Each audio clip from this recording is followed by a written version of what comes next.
Okay, ini adalah progress sebelum kita orang shooting. Kita akan test dulu kamera, audio, tengok monitor boleh function ke tak. Kali ni kita pakai C-Tech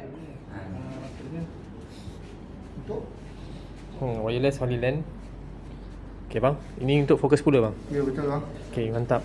Ni kita Barang ditaja oleh Amzari Kita bos. okay, barang ditaja. Oleh Amzari. Okay macam, kali ni kita pakai kamera apa bang? Hari ni kita pakai barang lama. Barang lama. Mantap. Orang Canon. baru lah, orang baru. Canon C300. Okay. So ini dah progress kita orang sebelum shooting. Kita akan buat camera test dulu. Ini dah dia. Dan kita ada audio. Audio check. Okay. Audio kita pakai apa bang? Audio? Audio F8N Zoom. Zoom. Okay. F8 Zoom. Wireless ya? Cordless?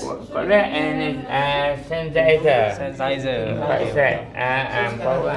So inilah dia bang. Kita akan check dulu bang yang mana boleh guna. Ya. Kalau tak boleh guna kita hantar balik lah. Ya. Kita bagi yang terbaik lah untuk job ni lah. Kesian. Apa-apa siapa Okay, ini dah dia. Abang cuba masuk dalam tengah-tengah bang. Okay, saya jadi dia punya subjek lah. So ini dah dia.